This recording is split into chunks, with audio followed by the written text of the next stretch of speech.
Hello grade 11th, welcome to my YouTube channel. In my previous video, I have discussed about the inductive and deductive reasoning. So I hope it is clear to everyone what is inductive reasoning and what is deductive reasoning. Since I want to make it clear again, inductive reasoning means specific to journal and deductive reasoning means general to specific. ठीक है, तो जो अभी तक आपने study की है, जितने भी आपके फॉर्मूलाज हैं, वो सारे फॉर्मूलाज हमारे थे जर्नल टू स्पेसिफिक. मतलब एक जर्नल फार्मूला बनाया और क्वेश्चंस करने के लिए स्पेसिफिकली स्टेटमेंट को यूज़ किया और अपना रिजल्ट फाइंड कर लिया. लेकिन इस चैप्टर में हमने पढ़ना है inductive reasoning means principle of mathematical induction. तो हमने अपना प्रीवियस लेक्चर छोड़ा था कंजेक्चर पे. So let us discuss about what is conjecture. Students, please note down the dictionary meaning of conjecture: an opinion or conclusion formed on basis of incomplete information. I hope I am clear to everyone. In your previous video, I have given two examples related to inductive and deductive reasoning. ठीक है, तो अब देखो इसको conjecture को inductive reasoning के साथ correlate करने की कोशिश करो कि अगर हम वो मैंगो वाली बास्केट दोबारा लेते हैं और उसमें हम मैंगो चूज़ करते हैं, हम कंक्लूजन निकाल कर 2-3 मैंगो देखकर हम बास्केट को अपने घर ले आए, राइट. तो घर पे लाके हो सकता है कि वो नीचे वाले मैंगोज़ ख़राब हों, ना खाने के लायक हों, तो वहाँ पर हमारा ओपिनियन गलत हो जाएगा, राइट. देखो, हमने एक इनकम्प्लीट इन्फॉर्मेशन ली और एक ओपिनियन बना लिया, एक कंक्लूजन निकाल दिया कि हमारा सारा वो बास्केट थी जो वो बिल्कुल परफेक्टली फाइन थी, राइट. तो कंजेक्चर का मतलब हो गया एक ओपिनियन बना लेना इनकम्प्लीट इन्फॉर्मेशन से और वो ओपिनियन लेके चलना कि हाँ जी ये ठीक है. और आपकी रियल लाइफ में भी ऐसे होता है, बहुत सारी हम मिसअंडरस्टैंडिंग्स क्रिएट करते हैं अपनी लाइफ में, हमारी फैमिली में बहुत मिसअंडरस्टैंडिंग्स क्रिएट होती हैं. वो एक काइंड ऑफ कंजेक्चर ही होती है कि एक इनकम्प्लीट इन्फॉर्मेशन से इंसान अपने दिमाग में कई गलत गलत नेगेटिव थाट्स पालता रहता है, राइट. जैसे अभी +1 में भी आपके दिमाग में आ रहा होगा कि ये मैंने क्या पंगा ले लिया मैथमेटिक्स रख के, नॉन मेडिकल नहीं रखना, बहुत मेहनत करनी पड़ रही है. लेकिन बेटा इन फ्यूचर आपको इनके बहुत बेनिफिट्स होते हैं. अच्छे सब्जेक्ट चूज़ करोगे, अच्छी आपकी लाइफ बनेगी, ठीक है. तो इस टाइम पे पैनिक नहीं होना, कोई गलत डिसीज़न नहीं ले लेना कि मुझे समझ नहीं आ रहा है, ये हो रहा है, वो हो रहा है. तो टाइम दो, सब्जेक्ट को टाइम दो, खुद को टाइम दो, पढ़ो, रीडिंग की हैबिट बनाओ, सिटिंग बनाओ. Sitting is the main issue right now, क्योंकि डिस्ट्रैक्शंस बहुत सारी हैं, ठीक है. सिटिंग बनाओ पढ़ने की तो कोई प्रॉब्लम नहीं आने वाली. तो हम कंजेक्चर पे आते हैं, ओपिनियन बना लेना इनकम्प्लीट इन्फॉर्मेशन के साथ, ठीक है. तो अब देखो इंडक्टिव रीजनिंग में हम एक ओपिनियन बनाएंगे, मतलब हम एक कंजेक्चर बनाएंगे developing to prove an incidence. कोई भी स्टेटमेंट, इंसिडेंस से मतलब देखो रियलिटी में तो इंसिडेंस ही चलेगा, लेकिन मैथमेटिक्स में हमें कोई ना कोई स्टेटमेंट गिवन होगी, तो वहाँ पर एक हम कंजेक्चर डेवलप करेंगे और उस कंजेक्चर से अपनी स्टेटमेंट को, अपने इंसिडेंस को प्रूव कर देंगे कि हाँ जी ये बिल्कुल ठीक है, राइट. इसमें कोई दो राह नहीं है कि आप गलत बोल रहे हो. तो इस कंजेक्चर को किस तरह से आपने मैथमेटिकली यूज़ करना है, let us do one example. हम सीधा क्वेश्चन से स्टार्ट करते हैं, राइट. तो क्वेश्चन में देखो क्या करना है. चलो क्वेश्चन छोड़ दो, मैं जर्नली बता देती हूँ.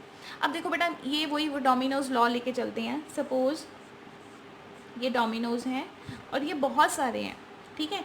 अब देखो बेटा, जब मैंने एक को गिराया, दूसरा गिरेगा, तीसरा गिरेगा, चौथा गिरेगा, पांचवा गिरेगा, अब तो सो ऑन इन्फिनिटी तक गिरते ही जाएंगे. ये है ना हमारी इंडक्टिव रीजनिंग. यही हम कह रहे हैं कि एक पे फोर्स लगा रहे हैं, सब गिर जाएंगे, राइट. तो अब देखो मैं क्या कह रही हूँ कि मैंने पहले पर रिजल्ट अप्लाई किया, वो गिर गया. बीच में से मैं कोई भी नंबर उठा लूँ, कोई भी नंबर, वो भी गिरेगा, वो भी गिरेगा ही गिरेगा. लाइक हम इसमें से 10th डोमिनो देखेंगे, वो भी गिरेगा. आगे जाके मैं 100 उठाऊंगी, वो भी गिरेगा, ठीक है. सारे गिरेंगे. उसके बाद लास्ट में हम बोलते हैं कि जो मेरा लास्ट है, जो मेरा लास्ट डोमिनो है, इन केस अगर आप उसके बाद भी कोई डोमिनो रख दो, जैसे यहाँ से गिरने स्टार्ट हुए, इसके बाद भी अगर आप कोई डोमिनो रख दोगे तो ये फिर गिरेगा. मतलब कि हम ये कहना चाहते हैं इस चैप्टर में कि जो रिज़ल्ट आपका 1 पे एप्लीकेबल है, वही आपका लास्ट में एप्लीकेबल होगा, और वही आपका लास्ट के बाद अगर आप कोई भी नंबर लेना चाहो, अगर आप कोई भी टर्म लेना चाहो, वहाँ पर भी ये रिजल्ट एप्लीकेबल होगा।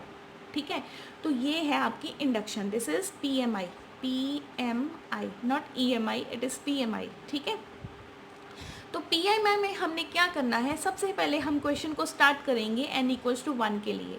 हम ये चेक करेंगे कि n इक्वल्स टू 1 के लिए मेरी लेफ्ट साइड और राइट साइड इक्वल है या नहीं, जो भी what ever statement is given, right. उसके बाद हम सेकेंड के लिए अजम्पशन लेके चलेंगे कि ये होगा। अगर ये 1 के लिए ट्रू हो गया तो अजम्पशन लेके चलेंगे, अज्यूम करके चलेंगे कि ये k के लिए भी होगा, और लास्ट में हम 2 प्रूव कर देंगे कि ये k+1 के लिए भी होगा। अब कंजेक्चर होगी ना, 1 के लिए कर रहे हो, k के लिए भी कर रहे हो, फिर k+1 के लिए भी कर रहे हो, उसके बाद जर्नली कंक्लूजन दे रहे हो कि हाँ जी आपकी स्टेटमेंट ठीक है, left side equals to right hand side, right. तो यहाँ पर आपको कोई स्टेटमेंट +1 में तो मिलने वाली नहीं है जहाँ पर आप रॉन्ग प्रूव करोगे, सारी स्टेटमेंट्स आपकी ठीक ही होंगी। इन केस कोई क्वेश्चन ऐसा आ जाए तो फिर देख लेंगे। ठीक है, तो हम क्वेश्चन से स्टार्ट करते हैं। Let's do question number 1 of NCERT। Your question is proved by PMI means principle of mathematical induction for all n belongings to naturals। ये बेटा सिर्फ naturals पे एप्लीकेबल है, क्योंकि रियलिटी बेस्ड क्वेश्चंस पे ही एप्लीकेबल है ये। ठीक है, आप इसमें कॉम्प्लेक्स या इंटीजर्स नेगेटिव नहीं लोगे। 1 + 2 + 3 up to so on n equals to n into n+1/2। आपकी 10th क्लास का क्वेश्चन ले रही हूँ। आपको पता है this is the sum of natural number series. आपने AP में इसको प्रूव किया हुआ है। क्या था सम का formula, sum equals to n/2 2a plus n-1 into d। तो यहाँ पर n तो नंबर ऑफ टर्म्स तो आपकी n ही है, 2a first term is a 1, n-1 common difference is 1, n/2 2 plus n-1, n/2 it is n+1। देख लो वही answer आ रहा है, लेकिन ऐसे नहीं करना। ठीक है, इसको करना है इंडक्शन से, राइट। तो इंडक्शंस के लिए हम क्या करेंगे, हम 3 स्टेप्स में अपना क्वेश्चन शुरू करेंगे। स्टेप 1 हम लेते हैं। Step 1, let us prove that result is true for n equals to 1। ठीक है, लेट अस प्रूव दैट, लिखोगे आप प्रॉपर ऐसे, रिजल्ट इज ट्रू फॉर, मतलब जो आपकी स्टेटमेंट है, जो इंसिडेंस आपको गिवन है, let us prove that result is true for n equals to 1। ठीक है, तो n को 1 पुट कर दो। देखो राइट हैंड साइड में अगर आप 1 पुट करोगे तो ये आएगा,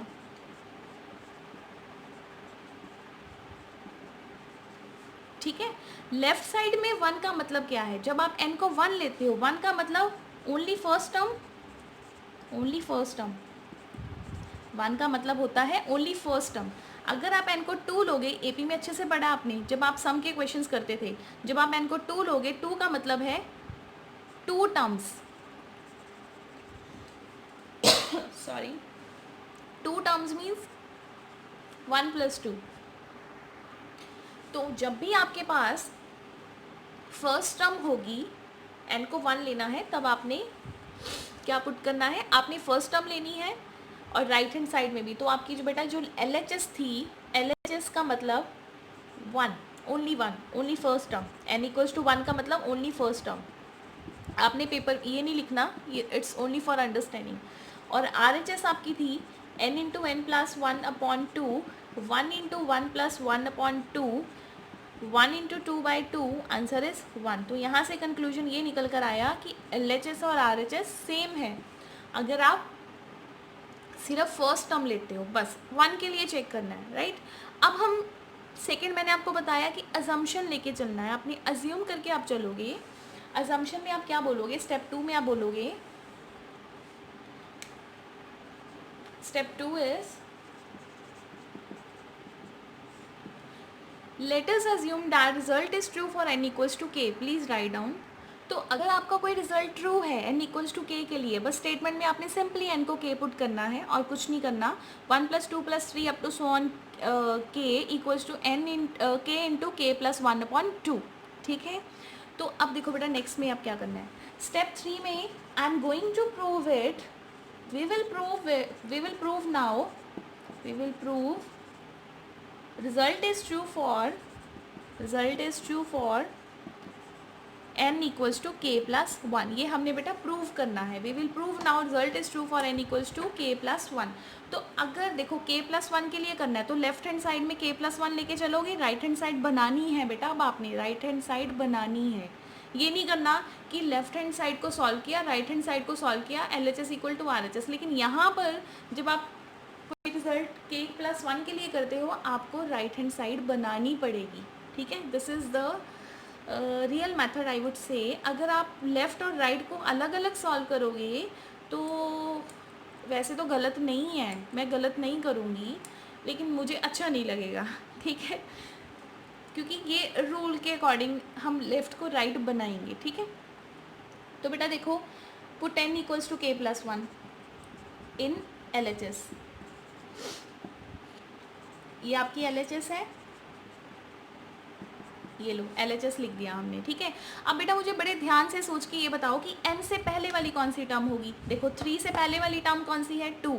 हमेशा आपने लिखना है सीरीज़ में, आपको हमेशा ये n गिवन होता है, इससे पहले वाली टर्म आपने लिखनी है। तो मैं यहाँ पर लिखने लगी हूँ कि इससे पहले वाली टर्म कौन सी होगी, n-1। ऑब्वियस है, किसी को कोई डाउट नहीं होगा, नहीं होगा, ठीक है। n से पहले n-1, n-1 से पहले क्या होगा, n-2, क्योंकि हमें ये ज़रूरत पड़नी है इसलिए मैंने ये लिखा है। अब आप बेटा n को क्या पुट कर रहे हो, k प्लस 1, n को k प्लस 1 पुट कर दो, k plus 1 minus 1 plus k plus 1। Problem कोई कुछ नहीं प्रॉब्लम, n को जस्ट k प्लस 1 पुट किया है।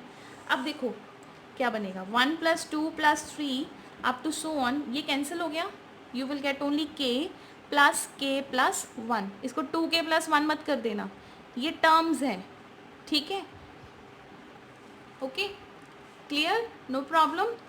ये लो ब्रैकेट डाल दी, अब कोई प्रॉब्लम नहीं है। अब बेटा देखो, ऊपर आपने अजम्पशन लेके चला था कि 1 plus 2 plus 3 up to so on k किसके इक्वल है, k plus 1 into k upon 2। तो इसकी जो वैल्यू है ना, इसकी वैल्यू मैं पुट करने लगी हूँ k into k plus 1 upon 2 plus ये वाला k plus 1 as it is. Question solve हो गया आपका, ठीक है, बस कैलकुलेशन करनी है। k प्लस 1 कॉमन निकाल लो, एलसीएम मत लेने बैठ जाना, जैसे जैसे मैं करवा रही हूँ वैसे ही करोगे आप, तभी आपकी प्रैक्टिस अच्छे से होगी। वैसे कर लो, एलसीएम ले लो, कोई प्रॉब्लम नहीं है, आगे जाके भी तो कॉमन निकालना है, ठीक है। k प्लस 1 मैंने कॉमन लिया, k/2 प्लस 1, ठीक है, no problem at all. k plus 1, now take LCM, k plus 2 upon 2, ठीक है, क्लियर।